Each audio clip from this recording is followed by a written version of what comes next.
Girl Gang Manchester is a collective of artists, activists, academics, and party instigators who create accessible, fun, and meaningful events and projects that bring people together to connect and skills share, celebrating creativity as a valuable tool to understand ourselves, each other, and the world around us. And they're the ones responsible for one of the videos that we're going to watch today, which I'm sure you're all going to enjoy. We're also going to be listening to and hearing from Dr. Mina, or Professor Mina Desai. And we know each other, a good friend of ours. But Dr. Mina, Professor Mina Desai, she became a trustee in 2018, and she was also she is a clinical director of Manchester Cytology Centre at the Manchester Royal Infirmary, director of Northwest Cytology Training Centre, honorary senior lecturer in Institute of Cancer Sciences at Manchester University, and visiting professor in the School of Healthcare Sciences at Manchester Metropolitan University. Basically meaning she knows more than what she's talking about. So I'm sure everything she's going to tell us is going to be worthwhile listening to. We're also going to be hearing from Alison Page.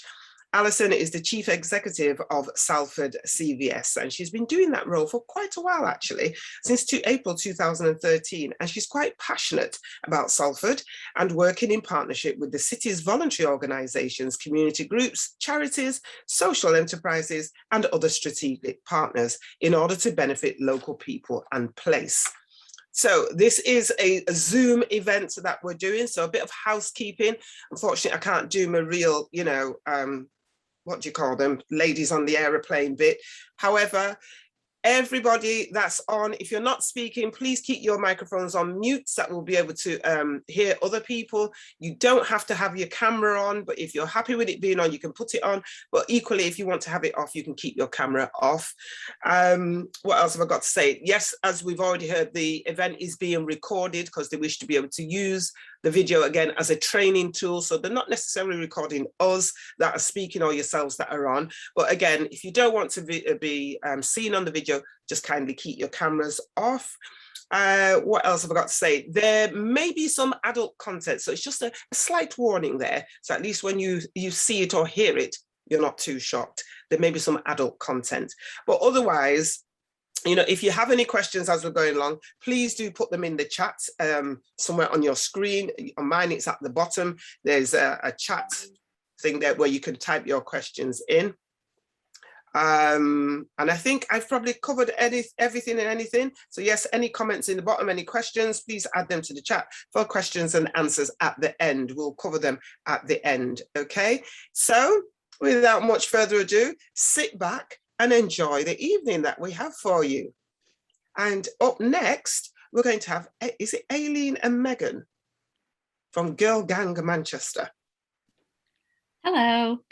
Hi, thanks so much for coming tonight, and thank you so much to Answer Cancer for approaching us. I believe it was back in April when we were initially approached, and they came to us and said that they wanted to work in a different way in terms of spreading awareness and getting people on board to amplify their messaging.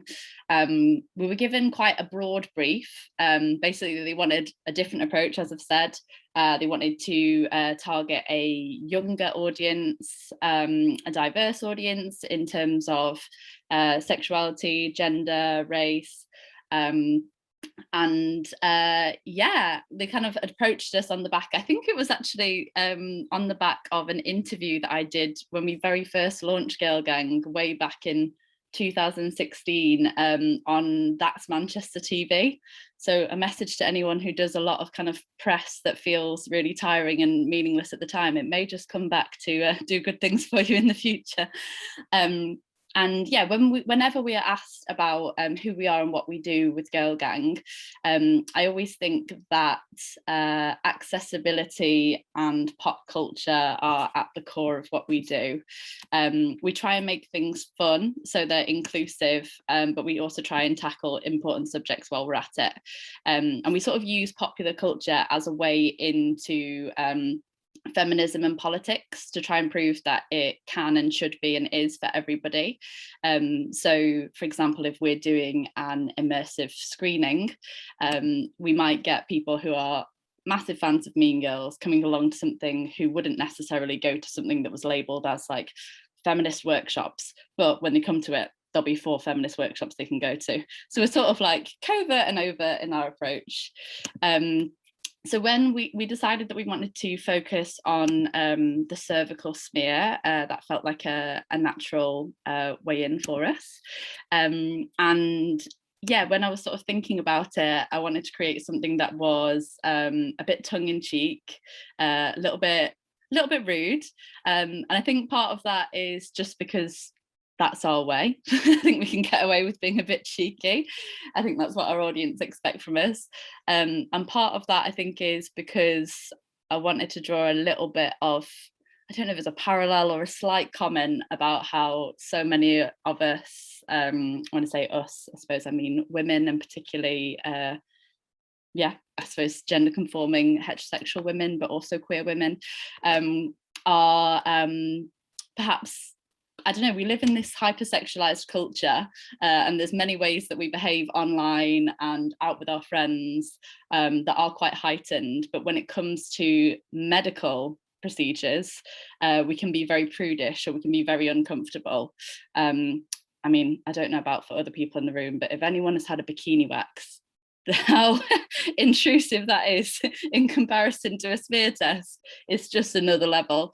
So I wanted to sort of use something that took it to make that sort of level, to sort of draw that parallel of like, actually, this is a totally different thing and actually quite safer territory. I'm not sure what else to say without giving things away. The short film that you're going to see was shot entirely on mobile phones, shot and edited on entirely mobile phones. We had a really quick turnaround and a really little teeny budget because it was an experiment for Answer Cancer. I collaborated with Aileen, who you'll hear from later, who is another core member of Girl Gang and a brilliant writer. So it was great to bounce some of the jokes back and forth with her, and also use some of her editing for social media techniques, because that's something she does quite a lot with her work. And the film also features 3 other Girl Gang members, who are Leia, Jade and Shanique, who I believe are all on this call. Maybe when we're not sharing screen, they can all give a wave and say hello. And for a lot of them, it was literally like, you've got 2 hours, can you send me these clips of you doing it? So we're a very DIY, do-it-yourself collective. We always say that we make magic happen with a lot of cutting and sticking in people's living rooms, eating biscuits late at night, elbow grease. And this was one of those projects of sort of like everybody pulling together to make it happen on a really quick time frame.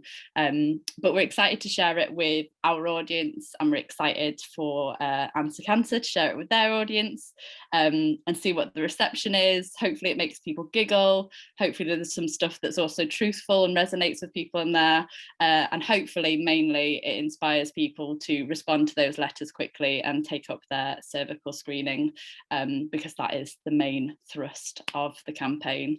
I think that's about all I've got to say without going into too much detail. Thank you so much, Megan. Aileen, with this next bit, would just we're going to show the video. Well, yeah, so you're about to see the video, and after that I will be doing a quiz, so pay attention because there will be a test.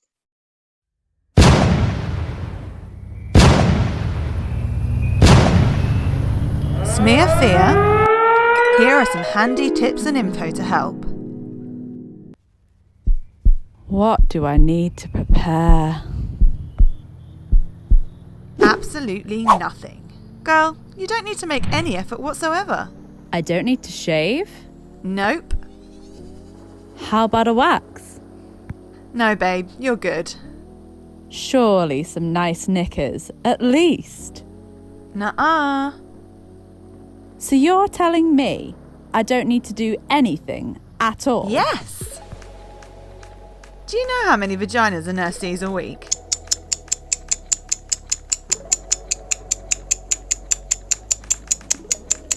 Girl, you ain't special. There's nothing these nurses haven't seen before. And the last thing they're doing is passing any kind of judgment. However, if nerves get in the way, do whatever makes you feel confident.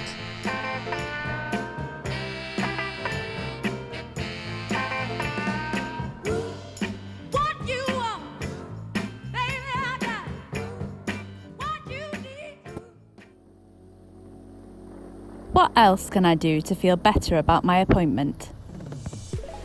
You may want to wear a skirt for easy access.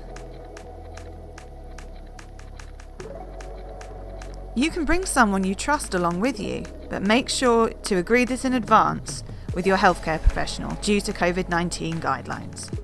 You can book a double appointment so you don't feel rushed. We're a big fan of motivational playlists. You can even create a character if it helps you get the job done. Get yourself inside, love. But what actually happens during a cervical smear? You'll be greeted by the nurse who will ask you a few questions. Time to whip off your knickers and lay down. Spread 'em. Well, not exactly. You may be asked to raise your knees like this, or there may be stirrups, an unnecessarily scary word for something you just put your feet in. It's almost time for the screening to begin. Lube should be part of the process.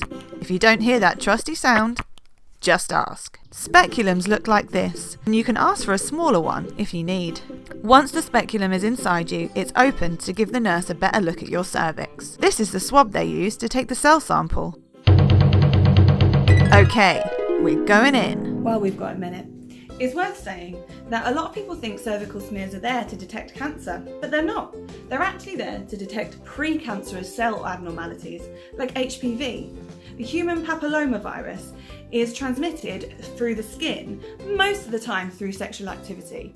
Some people think you can only get it through having sex with cisgendered heterosexual men, but that's not the case. People with wombs can transmit the virus too, either through physical contact or via sex toys. But the most important thing is that the early detection of these cells means a high cure rate.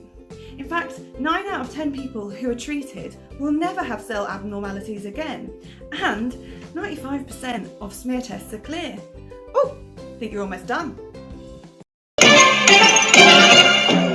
Wow, that was fast. Whilst the length of your test depends on a few things, most are about 20 seconds to 2 minutes. And now you're free to go and smash the rest of your day. So, now you've dealt with your smear fear, spread 'em. Spread 'em. Spread 'em. Hashtag spread to pledge. Have you been putting off your smear test? Get it booked now. The most at risk group are women 25 to 35. Join us by spreading to pledge. At Girl Gang MCR.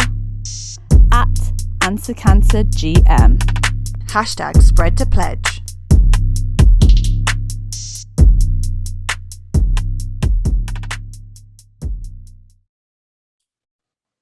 Ooh, yes, I think we should give them a round of applause for that.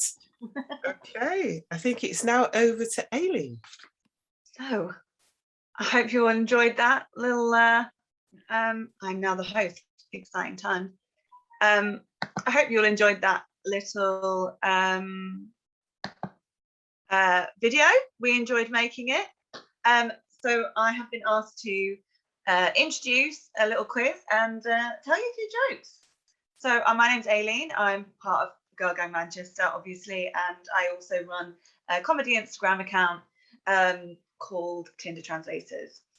So what we wanted to do with that video was be playful, because you know what? Cervical smears are kind of funny. There are funny things that you can find about them. When we were talking about what we were going to do, one of the funny things we were talking about is the fact that when you have a cervical smear, the nurse will say, okay, so if you just go behind that curtain and take off your clothes, so you take off your bottoms or whatever, you put that little kind of, it's like giant toilet roll that you get on beds in hospitals. Put a bit of that over you to protect your modesty. And then she comes in and looks up your vagina. So it's just funny. I was looking around for some material about cervical smears. Obviously, it's not the funniest subject, but I got some. The other day I saw a tweet from someone who said that she went for her cervical smear and she was just getting ready, and the nurse was getting her bits and bobs ready, and the nurse said, "I'm just getting my bits and bobs out," and she said, "Me too." And then she decided she was going to have to change GP surgeries because she could never go back again. But I was like, actually, I feel like that would, might break the tension. Not that people who do cervical smears for a living feel tense. They don't, it's not nothing to them. But I decided what I was going to do is make a little list of other jokes you guys could make during your cervical smears if you ever want to just, have a laugh. Here we go. So got the bits and bobs out. You could say, no one's had that view for a while. It depends on the nurse, really. I was trying to work out maybe like some kind of pun to do with cervix, but all I could think of was at your cervix, which obviously they're not. They're at your cervix, and then if you say you're at my cervix, the pun might get lost, and then they just be like, yes, I am. I'm going to do your smear test now. It might not work out. You could say this is the most adult content one. I hope you like the interiors. I had the painted in last week. So similar like that. You could even move your legs in a way that makes your vagina talk if you really want to. But I think that's probably a very specific nurse that would find that funny and might just interfere with the whole procedure. So without further ado, I have made us a little quiz. I'm going to share my screen now, and someone's laughing. It's very strange telling jokes to a muted Zoom, but it's kind of not, because you can just imagine everyone finds it hilarious. So there you go. So I'm going to share with you a little Zoom quiz. Like back in the day in lockdown. So it's quiz time. I am very worried about my internet connection, so please tell me if it's bad. But also, I have emailed this quiz to Megan just in case there is a malfunction. Right. So now I just have to try and remember how to use PowerPoint. No, joking. It's fine. So it's quiz time. We've got 3 rounds. It's going to be a quick quiz. I realised I didn't tell you to get pen and paper, but I think you probably need it if you want to participate in the quiz and have a chance of winning that £25 voucher for unspecified things. I do have a tiebreaker if needed. We've got 3 rounds. The first one is about the video that I've just shown you. And the second one is about self-love, if you will. And the third one is a little music round. So, as I say, this is all in the spirit of playfulness and not feeling like there are off-limits subjects and stuff like that. But don't worry, it's not too in your face. So, quiz time. Oh, sorry, Aileen, before you go any further, do you want people to write the answers down, then type them in, or do you want us to type them in? If you just write your answers down, and then I will tell you what the answers are to each question, and we will trust you to mark yourselves. There's your first mistake. Okay. Yeah. So yeah. But if anyone gets full marks, I'll be wanting them to hold up their paper to the screen at least. Okay. So round 1. Were you paying attention? Don't worry, it's multiple choice. So, what does HPV stand for? A, human papillomavirus. B, human pathogen virus, or C, horse pig variations. So a nice little one to get you started off there. Okay. What percentage of smear tests come back clear? Is it A, 75%, B, 85%, or C, 95%? This is all basically, were you listening to me while I was talking, really, these questions. So I won't be offended, don't worry. This question number 3, what is the object in this picture? Is it a speculum, or a scepter? That's A, B, or C.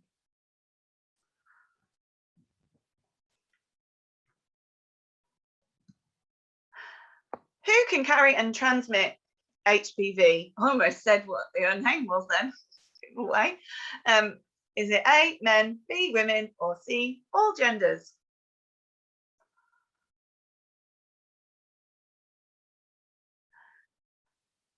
And finally, how long does a standard smear test take?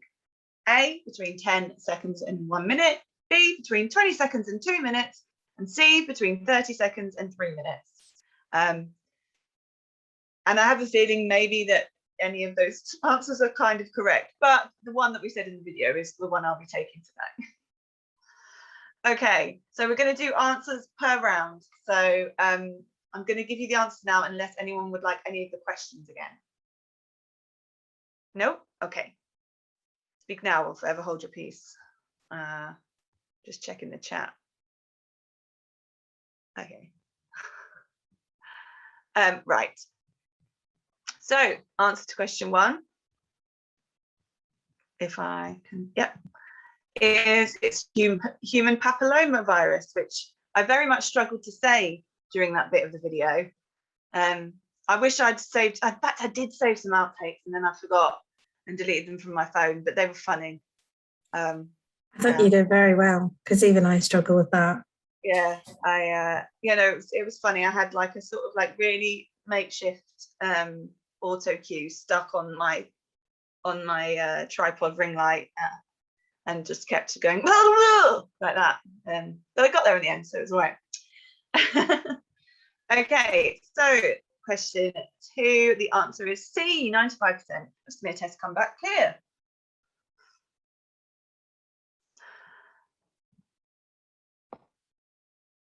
Number 3 is the answer is B, a speculum.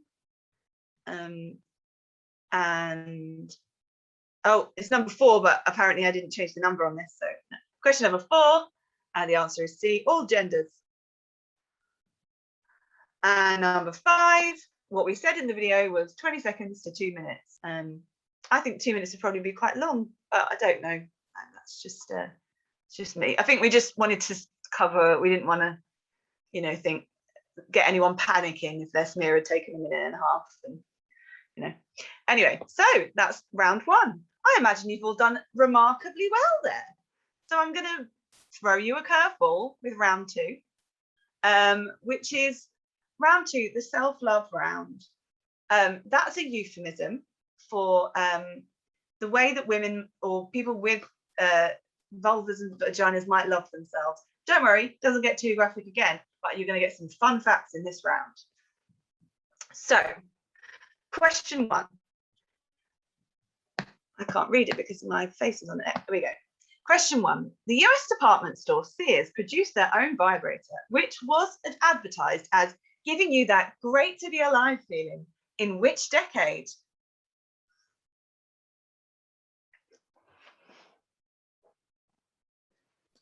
Oh, is it not multiple choice? No. Okay. Okay. The multiple choice is over now. Sorry. Yeah, so this one's just which decade?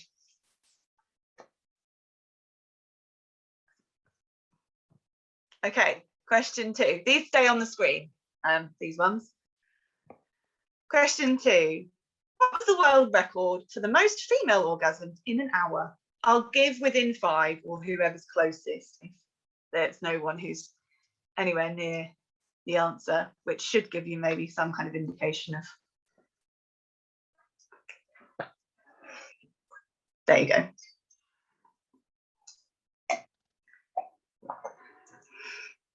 Okay. Question 3. In 2002, Tweet had a hit with Oops, Oh My, a song about being turned on by yourself. Who was the other artist featured in that track? If you'd like, I could sing you a little bit of it if that would help. Yes, please. Go for it. Oh, man. That was silly as me to say. It goes, oops, there goes my shirt up over my head. Oh my, oops, I'm turning. That one, yeah. So who was the person on the track with Sweet on that song?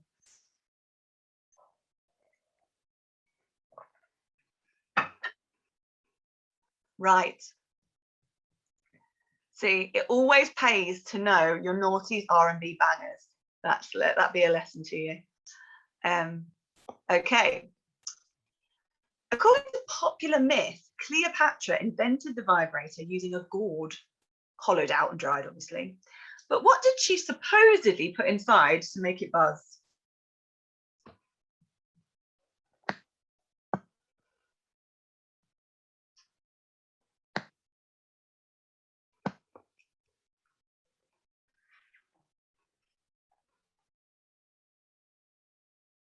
I mean, this round is a game of luck, really. I'm not going to lie to you.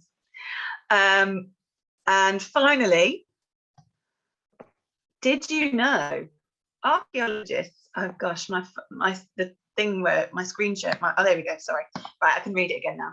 Archaeologists have uncovered dildos dating back thousands of years, but which was invented first, the wheel or the dildo?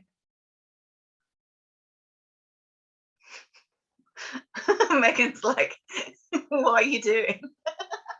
Right. Does anybody want some extra time to guess it, basically guess the answers to any of these questions? Or shall I show you the answers? No, I think if we give them too much time, they'll be there on their phones, Googling it.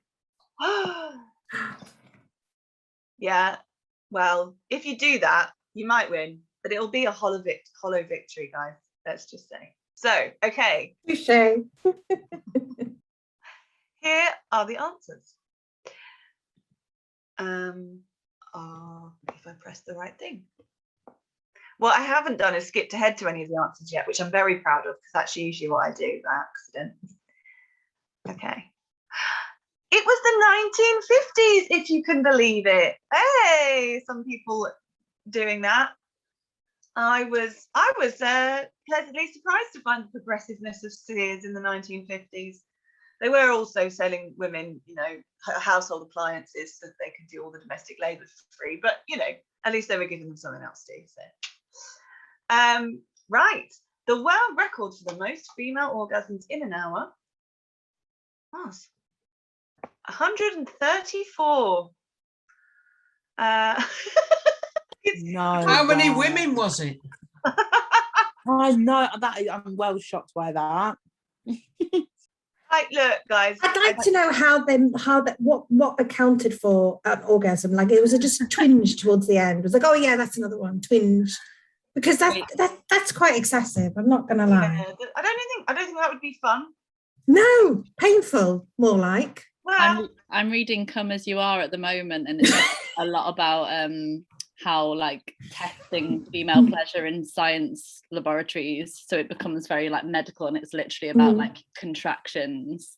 That's what I'm saying. Was it just monitored scientifically by a twinge? I think it is also someone with a disorder or something, isn't it? Sorry, we'll let Aileen tell us. No, you go ahead, because it sounds like you know more than me. No, yeah, I think it's not necessarily a good thing. It's just, did anyone get within? Well, should we just leave it and not ask if anyone got within five of it? Or because I would like to know. I was well off. I put 101. Well off. Huh? What? So basically, I was going to say I'll give the points to the person who's within the highest, who guessed the highest. You could pop in the chat if you guessed quite high, what the number is you guessed. Megan guessed 101. Okay, pays to read. Johnny 83. Oh, so close yet so far. Faked it. Sorry, I just read that from Jade.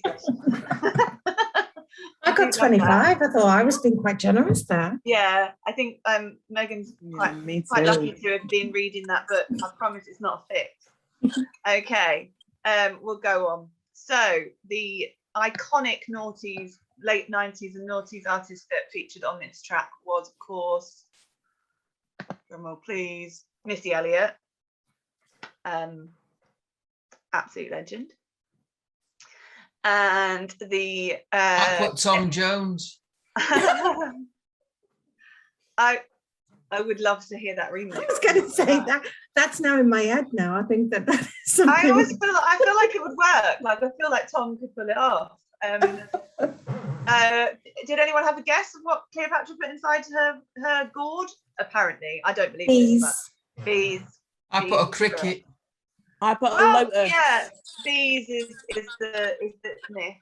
Seems very precarious to me. Do not try this at home, folks. I've got one right. Megan, rattlesnake. I thought she loved a rattlesnake. I was thinking, God, she loved a rattlesnake because didn't she kill herself with one as well? But I don't know what to multi-purpose rattlesnake for Cleopatra. Right. say. Beatles from the Mummy. Anyway, and of course the answer to this leading question is the dildo. And I'll give you proof. There you go. So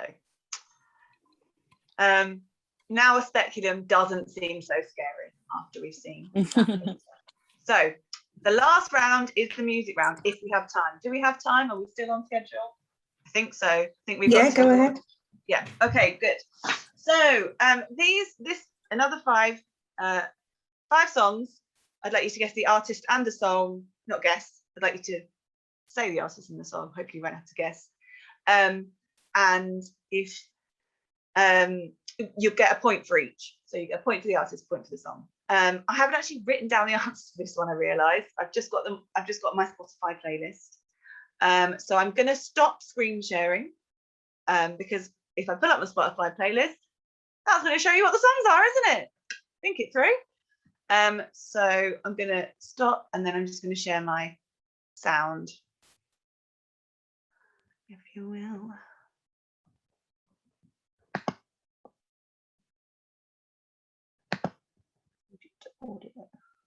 Yeah. Okay. So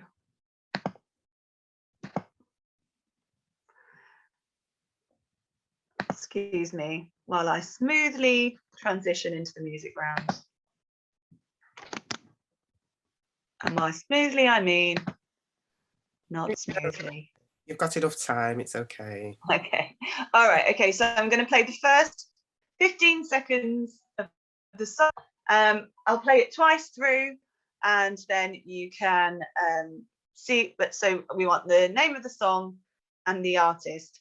The theme of all of these songs is they would either be very inappropriate or very appropriate to play during smear test, depending on your perspective.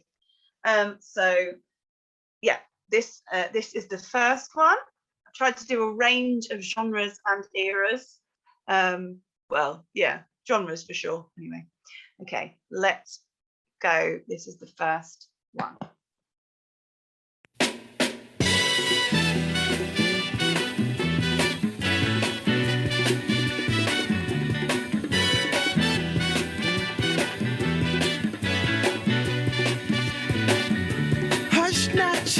Okay, I'm going to play it again.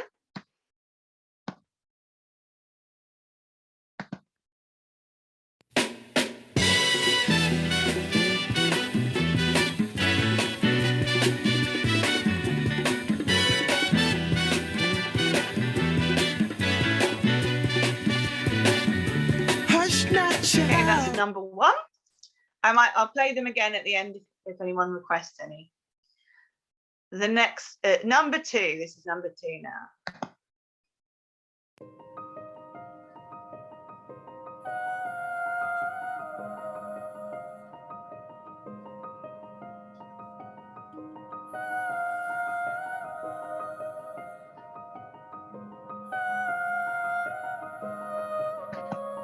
I can hear you. Okay.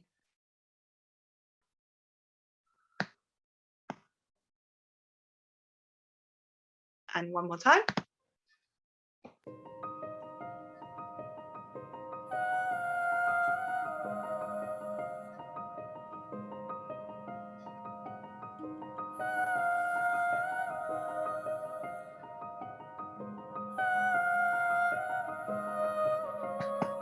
Okay, that was number two. Number three.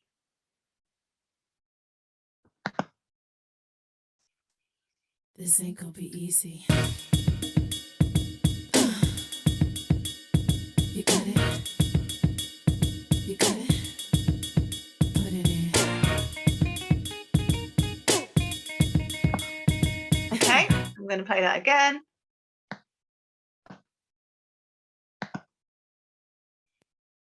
This ain't gonna be easy. You got it. You got it. Put it in.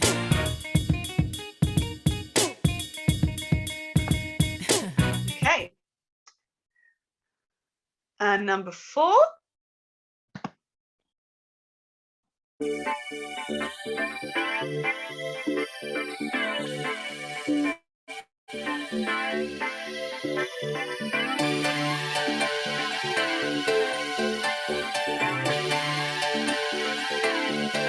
Okay.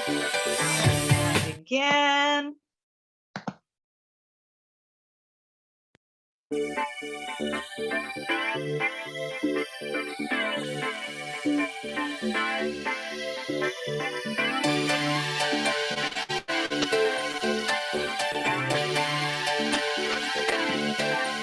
Okay. And finally, number 5.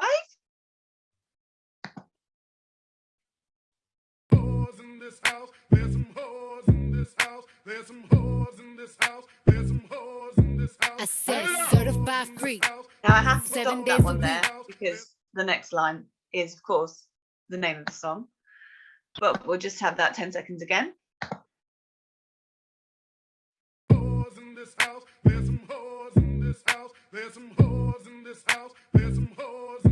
I said certified freak.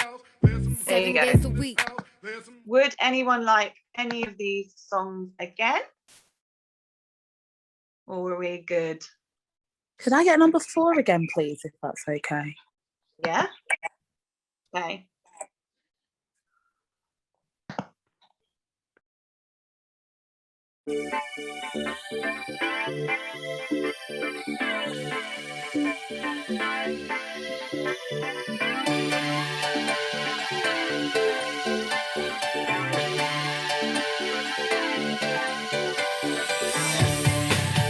And give you an extra 2 seconds there as well, so that would have really given it away. I feel like that might be quite a stage specific one. Do you know it or you don't? I don't know though, we'll see. Okay. Megan, you're missing one.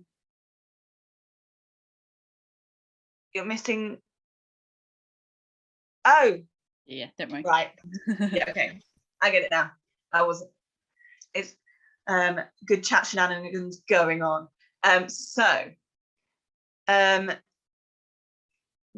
We'll do the answers to the music round now, and then you can top up your totals. I think in order to create the most suspense, if you could private message me your score, then I can like reveal who's won. Also, it'll mean that no one can look at what everyone else has scored and gone, oh, how funny. I happen to have got one more than the person who got the most. If you don't know, Are we getting a point for the artist, Eileen? Yeah, a point for the artist, point for the song. So there's 10 points in all for this round. So everything can, although I realise now that Megan is just really good at music rounds, and I may have swung this in her favour by giving double points. But hey, what are you going to do? So the answers are as follows. Number 1 is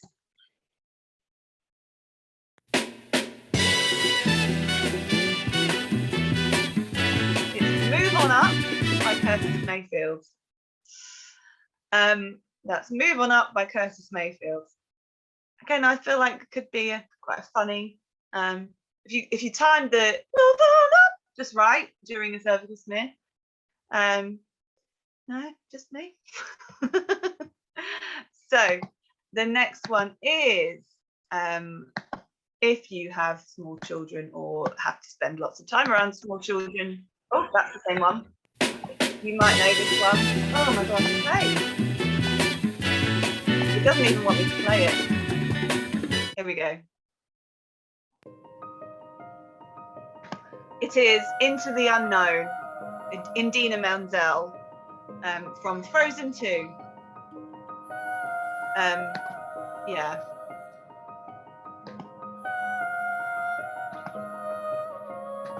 I can hear you. But I won't. The next one. I mean, you don't want to start a circus meal with this. Ain't gonna be easy, do you really? But it does have put it in quite a lot. I really wish I could find the bit there. It's like.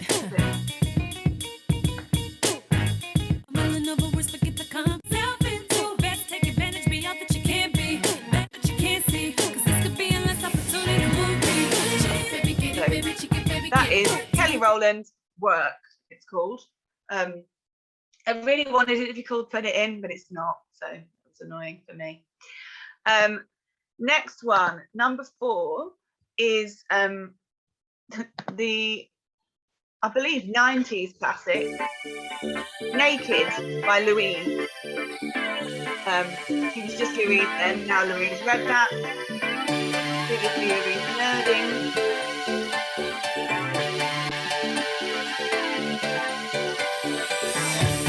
And finally,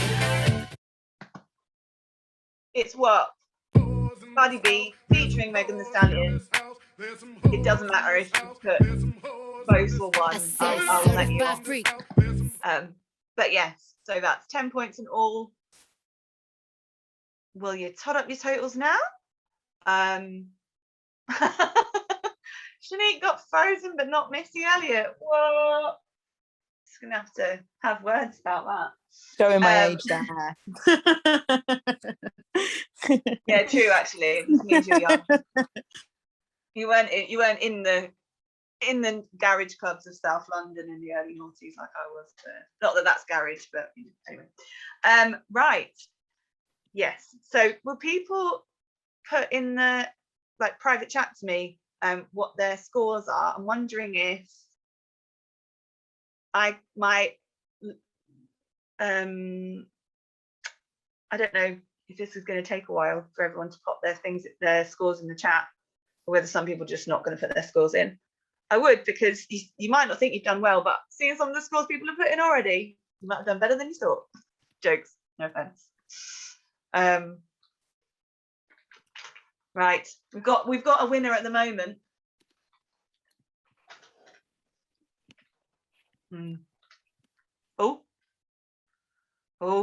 I don't know what to say to you. It's a very boring process, I realise. So stood drum roll. Drum roll. Really, for just a really prolonged drum roll.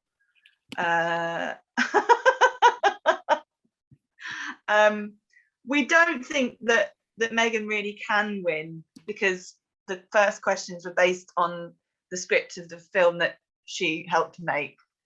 So, damn it.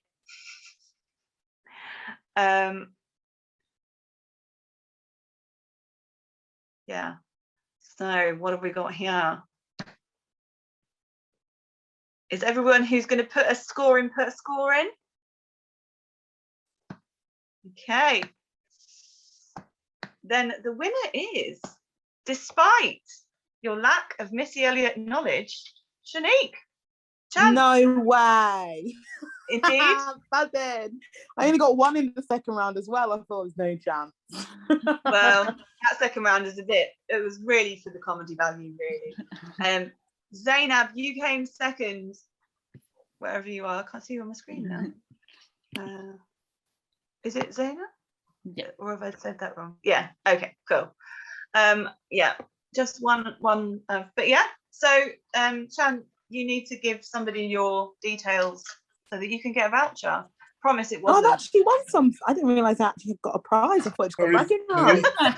Love it. There is a prize. There is a prize. Please put your details to me, to Kirit. Just direct message me your email address, and we can get it to you. Oh, yeah, I've just sent my email address. Sorry, Kirit. Sorry? I said, I've just messaged Shannon, just give him my Okay, email right. Okay, address. that's fine. That's cool. As long as we have your details. Thank you. Congratulations for winning. I don't want to share my score because it's so bloody embarrassingly low. I don't even know where to begin. I'm just mortified. I didn't get any right. And then, anyway, I'll just be quiet there before I give any more clues. Did you not even get any of the cancer, like the smear test? Oh, thankfully, I was able to score high on that one. Very high on that Okay, one. all right. Well, there you go then. You're okay. I you like to know thank what? Meg for You're showing not a me million private miles goals. away from quite a few other people, but you did get the lowest score. Leave it there. We'll leave it there. We don't need to talk about numbers. But yeah, so I hope you guys enjoyed that portion of the evening. I'm not sure if am I handing back to you, Professor? You're handing over to Dr. Mina. Just thanks, Aileen. Just before you hand it over, I just wanted to give the other people involved in the film just an opportunity to give a little wave and say hello, because it's nice to have people on the call with us. Over my screen. Thanks, guys. Girl Gang projects are always like a really nice opportunity for us to like continually grow our community. It's a fluid collective, so there's like so many of us involved. We've got a core planning team, but everything we do, we always try and work with new people. So it was wonderful to work with Jade and Shan, who had just worked with on a different project just before this. So it was really nice to be like, oh, let's collaborate again. And with the video, I think our goal was to sort of use humor to take the fear out of the smear, and also to demystify it for people who haven't had one for whatever reason. So a lot of people quite a lot of the language around it is quite scary, like we say in the speculums and like the stirrups, quite sort of like unnecessarily scary words. So yeah, hopefully we've achieved that, and we'll see what the reception is online. Yeah, thank you so much, and we'll hand over to Dr. Mina now.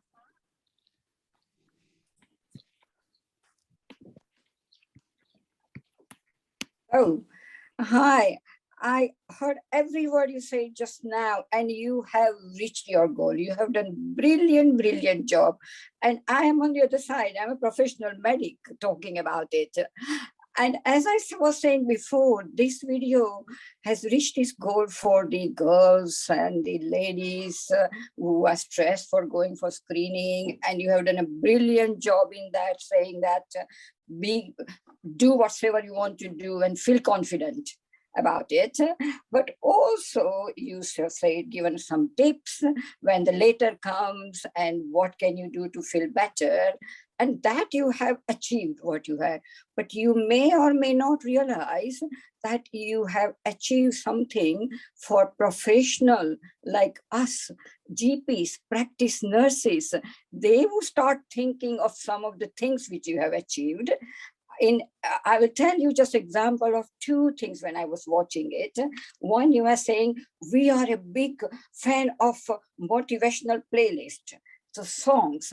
And I said, goodness me, with my age, I need to go into Google and see that, are there any motivational songs for cervical screening? And there were none. And I feel that when we are taking the cervical smear, when you come there, we should play those motivational songs behind that. And similarly, the other thing was that spray them. So sprayed. So while we tell them spreading the legs, and it's important because it's not just for vagina, we can see the cervix properly. So it's not when we are saying vagina, when to you, we in our mind, we want to see cervix properly to take it this is a cervical cancer we want to prevent. So instead of saying to them, oh, spread the legs, we want to put the speculum and whatsoever word, we can just now say, spread the pledge, which you have got it now. The spread pledge. So brilliant work, very well done. Okay. And so after that, and also hello to all the girls which we were waving just now. So they have done as a whole together very good job. My next thing today is my next other hat is I was a volunteer as well as a now trustee for Joe Cervical Cancer Trust. And this is the leading cancer charity, cervical cancer charity. We just work on cervical cancer prevention. And you may or may not know, but 1 year ago, yesterday, WHO said, we know this cancer is with virus, HPV, the big mouthful HPV virus. We have got vaccine, we have got tools, and globally, everywhere, we can make this cancer like old days of polio or smallpox, and we want to eliminate by 2030. That pledge came, and globally, everywhere, not just in UK. And yesterday was 1 year anniversary, and lot of things have come out after that, especially in this country. They have shown that the girls who went for vaccine, in them there will be nearly 80 to 90% reduction in this cancer. So huge way forward is going. And this video has done so well to reach to the everybody, the girls as well, for vaccine and going for the screening. What I would like to say, importantly, from Joe's Trust, the background was that the name is Joe's Trust because Joe was a lady who had developed cervical cancer in 1999, was diagnosed, but she had that. And so 1994, she was diagnosed, and then she had cancer, and she died at the age of 40 years. And in her memory, her family, her husband Maxwell, they put the money to form this Joe's Trust. And what she suffered, 4 years of her suffering with cervical cancer in those days, because there was no information which she can go to. And with cervical cancer, she can't go to the other, she wouldn't know anybody else has cancer and she can talk about it. And the other question, like, what, now I got cancer, what about my sex life? What about my menopause and things like that? There was no information, nothing, and she suffered. So the whole aim and objective was starting this trust was that this cervical cancer, every stage, even before if something get diagnosed or going for screening, going for vaccine, so it doesn't happen, we want to have information and support for the women. And that's why if you go to their website, there are a huge number of information, even in different languages, but not just information. There is Ask the Expert. You can talk with them one-to-one, and not just with expert, with somebody with cervical cancer, somebody have abnormal smear test, you can talk with them. And all these types of the thing, Joe's Cervical Cancer Trust, we are putting a lot of work into making sure that not only you are comfortable going for screening, and not a very nice funny way you have done it, but at least we say that, look, I mean, if it hurt you, then you can ask your professional. Don't get shy and say, it's hurting me, can you use another speculum, and can you do something about it? But so a lot of information every stage. But if somebody develops cervical cancer, the huge support, not just giving us information and giving leaflets, but forming the groups and all those type of things which are available with the Joe's Cervical Cancer Trust. So I wanted to introduce that. Go on the website. We have got online forum. We have also got tweet and all sorts of things. So for young age group, everything is that. But somebody like me also, if somebody in my family developed, then there is I can tell if my community that there is translated language things are available as well. So that's for the Joe's Cervical Cancer Trust. And in the QA, if you have any other question, do ask me about it. My next job today is to introduce the next person, the brilliant GP who has done a little video for you. She is a GP from Manchester, and she's called Rajani, Dr. Rajani. She's although she has got the full-time daytime job with and beyond daytime as a GP, she is very, very passionate about prevention of cancer. And she has produced this video, especially the barrier for cervical, going for cervical screening. So what are the barriers and how you can, you have done a very funny way as well, but this is coming from professional, that how we can come out of it and how we can make it easy. So next one is from Dr. Rajani. Good evening. My name is Dr. Rajani, and I am a GP in Manchester. I'd like to congratulate you all for being here today, because this is the start of breaking the stigma around cervical screening, which is what we've been speaking about today. The cervical screening programme is an NHS offered screening programme to ladies aged 25 to 64. Usually you are invited for a cervical smear from the age of 25 till 49 every 3 years, and then from the ages of 50 to 64 every 5 years. You may be advised to have screening tests beyond this, but these are under special circumstances. The cervical screening programme is a very important programme in helping to detect early changes in the cervix and also to try and prevent the cases of cervical cancer. Unfortunately, this is a very sensitive topic that is often met with a lot of stigma and a lot of barriers, which can often prevent people from not getting their smear test. These barriers and the stigma can come on a personal level. This includes fear and anxiety about having the test, body image issues, lack of knowledge about what's going to happen, and fear of something that you don't really know much about. Also, there are wider issues that can often contribute to a person's decision to have the cervical smear test. Often people don't feel comfortable talking about the smear test with their loved ones or members that can provide them support, such as friends and close family. People often hear about horror stories or worst case scenarios that can often make it difficult to having your smear test. And in many cases, people find it very difficult to talk to the nurse or doctor performing the test and explain how they're feeling about the test. In order to overcome these factors, it's very important that we continue to have these conversations around cervical screening.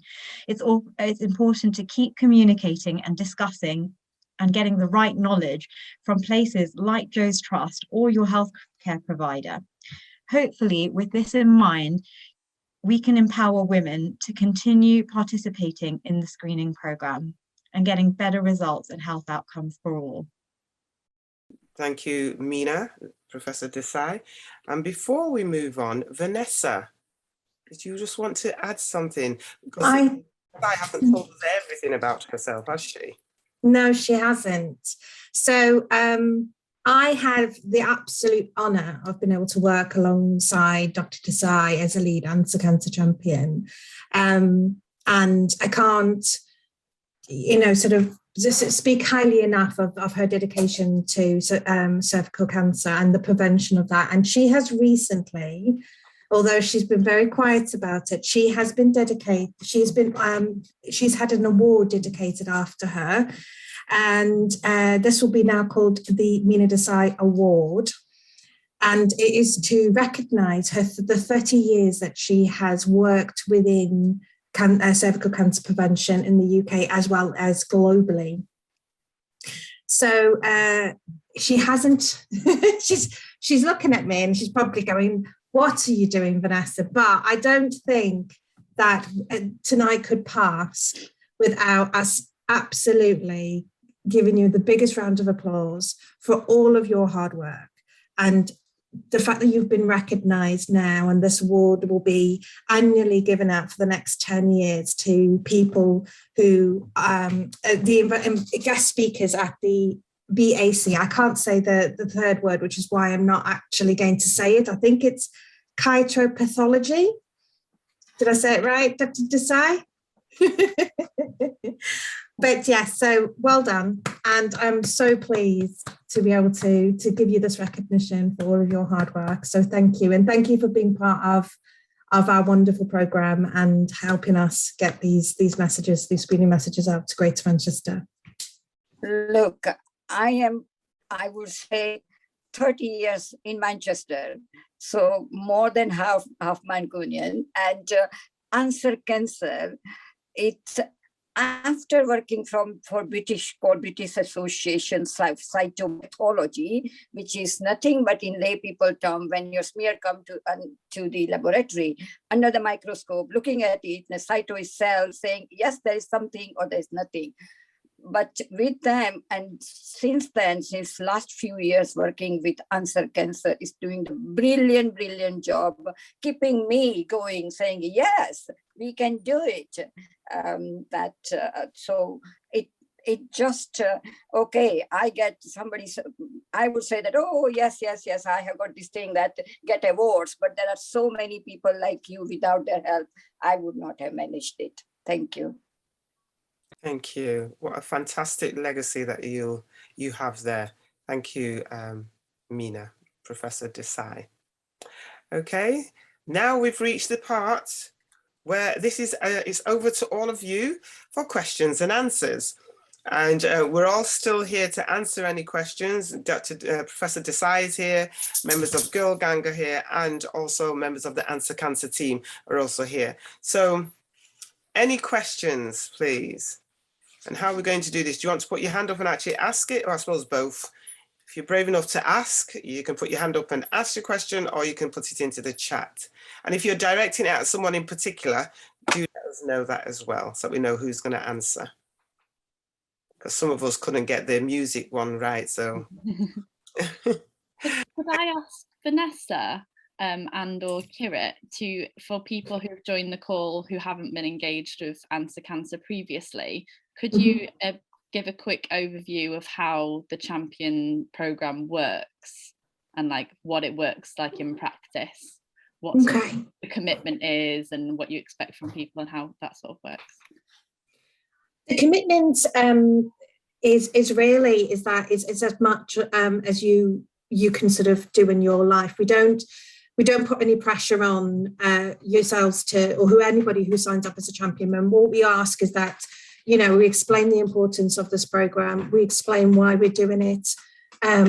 We also, you know, you are part of a movement that is saving lives. And I think, you know, that is what we say to people. So even if you just take time to share some of our messaging on Facebook with your friends and family, or, you know, you want to get more involved, we're launching a really big radio work next year with all FM. So we're going to do offer free training to become presenters. So there's so many exciting things coming up. So it's really as you would be able to contribute or what you want to get involved in. With regards to the organisational side of things, so if you have an organisation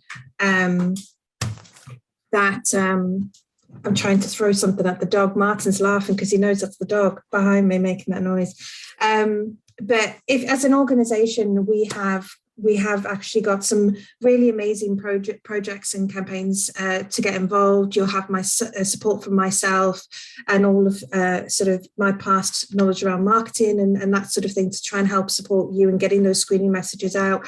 Kirit is the man to go to about, you know, getting those conversations out and supporting you in that. So we're in a really good place now that we are, you know, really excited about what, as a programme, what we've got coming up, and we just need people to have the same love for going out there and getting these messages out. Thank you. Steph, you've got your hand up. Do you want to ask your question? You need to take yourself off mute. So hi everyone, this is question 21 really. Obviously, I'm the founder of the Butterfly Prince Send initiative. You can find my page on Facebook, and I've already sent a direct message to Megan on the chat. But obviously, I do a lot of work with Answer Cancer. I'm a lead Answer Cancer champion myself. And one of the things that I'm very passionate about is raising awareness about disability subjects, so like sex and cancer and relationships and stuff. So is there an opportunity for me to interviews with people I could do with breast cancer on their YouTube channel, or to create some meaningful around disability to be subjects with anyone. Vanessa, do you want to take that one or Kirit? Yeah, I'll hand it over to Kirit, because Kirit has this really amazing relationship with Steph. And thank you so much for all the work that you have done up until now, Steph. It has been really wonderful to have you on board. Thank you. Thanks, Steph. Steph, I think, yeah, in terms of the range of ways that we can get people involved, and then particularly as you started to do with us, it's about interviewing people from a disabled person's perspective about what the question might be, what needs to be looked at or explored. It's a really fab way. I think we want people from all walks of life and all backgrounds and all abilities to get involved with our program, because the program is aimed at those communities who are not taking up the offer of going for screening or completing their bowel test kits at home. So it's important that we get involved. We get everybody involved on their own terms. In that sense, you know, do as little as much as you want. Do whatever you would like to do, whether that's interviews or recording, or write a blog, or fundraise for other charities, or get involved in forums that lots of forums out there trying to get people's experiences into the way that services are currently provided. So that there are a wide range of ways you can get involved. But again, you know, talk to us. We really want to tailor it to your particular approach and stuff. Yeah, hopefully that answers your question, Steph. Okay, thank you, Kirit. We've got a question in the chat from Eleanor Oakley, who says, hello, question to anyone really, but I think someone's saying, can Mina answer this, please? Is it harder for the nurse to do the smear test with a small speculum as opposed to the normal regular sized one? Professor Desai. Right. I can take that question, yes. I'm saying confidently I can take it because I was the director of the Northwest Cervical Screening Training School. And this was one of the things to the smear takers. We were sort of training the smear takers, like nurses and GPs. And we used to have a whole lecture on the different size of the vagina, right? And so when we were saying to them that it's extremely important that you need to have the size after seeing the cervix and vagina, and not just the one is fit for everything. And so I'm giving you this answer roundabout way, but what I'm trying to say that small or the large speculum, according to what they see the size of the vagina and the cervix is more important. And so if the small size, then the small speculum is extremely right thing to, not extremely, the thing to do. That's the thing to do. Does it answer your question? So I think what you were saying, Dr. Desai, it's more about the size of the vagina rather than somebody using a smaller speculum in perhaps a larger vagina meant that that might not give them the correct view of the cervix. All right. Okay. So if it is the smaller one for the larger size, then yes, it may not give them, and even if it gives them and once it gives them not complete view, then they may not take the cells all around completely. We say that they have to go around 360 degrees twice, and so they can't take it completely, so the tiny bit of abnormality can get missed. But that is now not a problem anymore.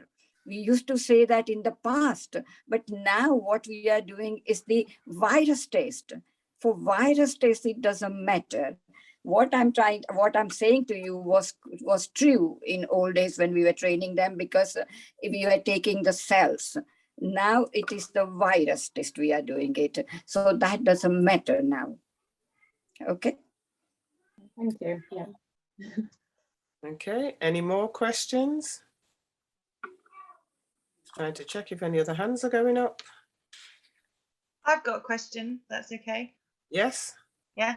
I don't know. This might be Professor Desai again, but I know that one of the big barriers for some women and people with cervixes is that they've suffered trauma from sexual violence, and obviously that can be re-traumatizing for them. I know that there's a charity that actually pairs people with somebody to go with them, or that's one of the reasons that we included the thing about the idea that you can take a friend in the video as well. That but yeah, I just wondered if, I don't know if that's something that Joe's Trust has information on. It probably does. Sounds like they've got a lot, but yeah, if that's something that people who do cervical smears are trained to be aware of as well, because obviously not everyone wants to disclose that, but it could be something that means that somebody gets upset during one, or they might not even realize it before they have it as well. So I don't know. I guess it's a bit of a broad question, but no, it's not. I have been asked these questions many times. And the reason I have been asked this question many times is that I remember that today's host, right? Hello. You asked me on your radio program because the certain African group, you know that better than I do, Arina, that they has got this genital mutilation practices, and so I used to go when I started having this job about the cervical cancer prevention director, and I was getting invited with my brown skin, number of BME groups to go and give talk. And this place, when first time I got to know about it, I was really horrified at how much traumatic it may be to them. And since then, we have done a lot of work and to assure them, to make them more comfortable. And one of the things, even in our training to the smear sample taker, we used to call it smear taker, was that how to take the smear for these women and how to first make them comfortable and what way to take it, that it doesn't become it's not just the physical trauma, but they have gone through the mental trauma, and so to put them in a very relaxed position was extremely important. Okay, thank you for that. Sorry, can I just add as well, just super quickly on that? So one of the things that I've had conversations this year actually around mental trauma and cervical screening is, and I have started to have some conversations and with the team of Unser Cancer, and I think it would be something that I would like. I am looking to try and kind of get an awareness out there, and it's and obviously around it, we have got, like Alison has said in the chat, the work around FGM, but also the mental health elements of trauma and people who have experienced trauma, and how that could be a barrier, and how we can support practice nurses and the charities that work with those people to try and sort of make that as an untraumatic experience as possible. So, I'm hoping next year, 2022, is the year that we can start having a bit more conversations with it. But please do get in touch if anybody would like to get involved in something around that conversation. Okay. Vanessa, that's very good, because one of the things which, like in this video, it says, and it's true, we say in Joe's Trust video as well, that when you go to, you are very stressed out, but it's just a few minutes job and you are out. But for this particular group, we used to say, spend a lot more time with them. That's to the professionals. And really put them at ease before you start anything. But you're right that they need that extra help. Thank you, Mina. Thank you, Vanessa. Chan, you've got your hand up. Hello, yes. So I just wanted to ask about, I'm actually about to turn 25. I actually got my screening letter last week. So I'm really grateful to have been part of this, because it's really dispelled a lot of my fears going into it. But I wanted to ask about sort of how long the results take to be returned, how you receive them. Do you receive a letter? Do you receive by text? And also, what is the process if you do have sort of some abnormal cells found, because obviously that doesn't necessarily mean that it's cancer, does it? And obviously I think that's something that's quite daunting. So what kind of would be the next steps, should that be what your results say? That's a good question. Professor Mina. So let me just take, there are two parts of this question. The first one is that how long it is taking. There were always the standard that within 2 weeks, so it was within 4 weeks, and within 2 weeks you should give the result out. But at the moment, with COVID and so much pressure on the system, I cannot tell you at the moment that different parts of the country and even the different areas of the Greater Manchester, where they are at the moment, there is so much, because of the so much pressure on the NHS. So I'm afraid that I cannot give that answer to you today. But if you say that I am from such and such particular area and I'm asking about, then I can take it further. Your second question was that what happens if the abnormal smear result comes? Is that right? Is that what you are asking? Yes. Yeah. What is after abnormal smear result? Okay, so there is what we call it algorithm, but there is a flow chart that what to do next, and that has been through a lot of research, a lot of work has been done about it. And so it depends that at the moment, the first abnormality which comes, it would be your HPV, the virus test abnormality. And then from then on, what type of the virus? There are so many HPV types. I mean, they are sexually transmitted, as we know, but there are so many different types. But out of them, only few can go up to precancer. So accordingly, what type it is, so when we call you back, whether we call you back in 12 months or we ask you to come and have another smear taken, and then we look down the cells under the microscope. So all this is very standardized in this country. It varies across the world. Different places do, different countries do differently. But UK as a forefront of sorting this out from the NHS committee, and then there are a set criteria what happens next. Okay. Just to add there, super quick as well, Shan, is that the you know, what I think also is important to because, you know, people might panic and say, well, why am I only coming back at 12 months when you've already found that there's, you know, I've ticked a box on this flow chart. But the cervical screening program is to pick up these early signs, and Dr. Desai, I'm hoping you'll agree with me, I know you have in the past, is that, you know, the time lapse between stages is very long. So, you know, what I would say is, you know, of course, don't panic if suddenly you do get a letter to say you need to come back and it's 12 months, and you know what, start to worry, because it does take a long time between each of the stages of cervical cancer, and that's why the earlier you catch it, the better your result. Yeah, thank you, Vanessa, for reminding me. First of all, if you are worried of this thing, go on to Joe's Trust website. They have a very well explained that what happens next and why. And the other thing is that now we are looking at the virus and not the pre-cancer changes in the cell. And the virus, if it is positive today, many of the, it's like any virus, like shingle, it can go away and you don't have to have to do anything further at all, or you may have to, but that's why after 12 months, we want to check that is it still there, is it gone away, what we want to do. Okay. Go on to Joe's Trust website. Go on to Joe's Trust website. It's explained there very well. Thank you very much. Now it's come to, believe it or not, we've been talking for quite a while. It's all very interesting. But I'm going to hand over now to Alison Page to do our closing remarks. Thank you, Alison. Over to you.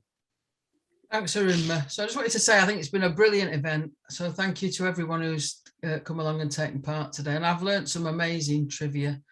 Not only how many fake organisms one woman can have in an hour, but the fact that I don't know anything about music. And it's been really great for me to hear the F word. And by that, I mean feminism. So I wanted to say a massive thank you to our hosts and our speakers. So to you, Arinma, Professor Arinma Bell, one of our lead anti-cancer champions, but also so much more in Greater Manchester. So thank you for today, but thanks for everything else that you do, Arinma. I wanted to say thank you to Professor Meenakshi Desai, another amazing women, and I think tonight's been full of amazing women. So for you fellas who've joined us, you know, I hope you're in awe.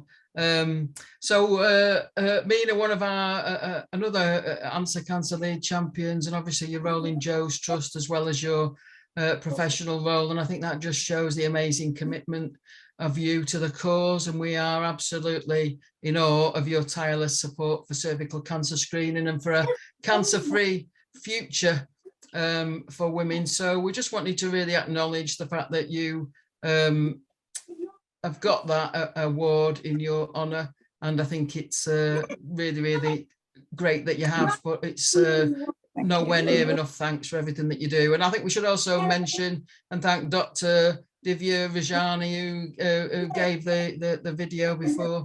And I really wanted to say thank you to Megan and to Aileen and from Girl Gang Manchester for the work in producing the video that Anti-Cancer have supported, and all the Girl Gang women who featured in the video. And I think it's just really good to show that actually we can take a different approach, and it can be fun and it can be irreverent, but actually it can be real. It's about being real for women. So I just wanted to tell you a tiny little bit about Anti-Cancer. So Anti-Cancer is commissioned by Greater Manchester Health and Social Care Partnership. And actually one of our commissioners, Carol's here tonight, so that's great. So thanks, Carol. And the point of that commission is it's a VCSE led, so that's voluntary community social enterprise sector led cancer screening engagement programme delivered across Greater Manchester. And our work really is about focusing on target communities, whether they're geographical or communities of identity and experience. And it's about focusing on working with communities that the health system has traditionally failed to successfully engage with. And I include the 50% of the planet, women. Women hold up half the sky, but they don't necessarily get the services and support and approaches that they deserve. So the point of this is it's about community engagement. It's about supporting a social movement approach. It's not about telling everyone what to do.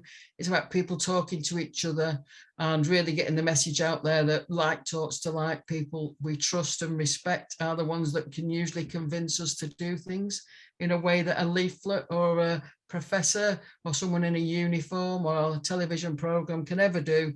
And it's really about ensuring that we can capture insight. So that's not just about data and numbers, it's insights, people's stories, it's evidence in terms of the barriers to screening. And we need that insight to influence practice and to inform and support more people from our target communities, from our communities, to engage with the 3 screening programs. So tonight, our focus has been cervical. I don't know why I say cervical, not cervical, but anyway, and but also let's not forget breast and bowel screening programs. And this means doing things differently. And I think tonight has demonstrated, if you do things differently, you'll get different results. So this video that Girl Gang Manchester has produced, it might only be a small thing, but it's absolutely unique. It's full of energy and it's aimed at engaging women in a way that more traditional approaches have failed to do. And I think we're really excited, Anti-Cancer, to keep on creating new and amazing ways to engage Greater Manchester communities and to persuade them to go for the screening appointments, understand the issues and the benefits of doing that and helping save lives. That's what we're talking about, isn't it? But we can't do this without your help. We've lots of exciting plans for champions to get on board, and we're looking forward to achieving our goals and hopefully supporting post-COVID recovery in the coming year. You know, we're really hoping to come out the other side of the pandemic. Hopefully some good things have come out of it, as well as the terrible things. But we really now need those screening programs to be up, running, fully functioning and more accessible. And we all need to do our part to encourage people to take up the offer. So please do sign up as an individual anti-cancer champion if you're not already, and get involved in our work to increase cancer screening in Greater Manchester. It should be in the chat, I think. You can sign up as an organisational champion. So if you work for an organisation, you can encourage your organisation. It can be a private, public, voluntary sector organisation. It can be a community group, social enterprise. It can be radical, it can be traditional, but you can get that organisation to sign up. And Vanessa's nodding. So Vanessa's our lead for Organisational Cancer Champions. This event is being recorded, so it'll be available on our YouTube channel. Please promote it, tweet, talk to us, do whatever you can. Every time we report to our commissioners, we say about number of Instagram impressions, and I'm looking at it and thinking, I don't know what this means anyway, but talking's good. Sharing's good. So once again, really thanks for attending and taking part this evening. Thanks to our Answer Cancer staff, who are a great team and do an amazing job, and all of our champions, because we've got some amazing champions. And finally, can I encourage you to spread to pledge yourself to make sure that you go for your screening, share it with others and use the hashtag. Thank you ever so much. Thank you, everybody. Thank you and good night. And don't forget, hashtag spread to pledge.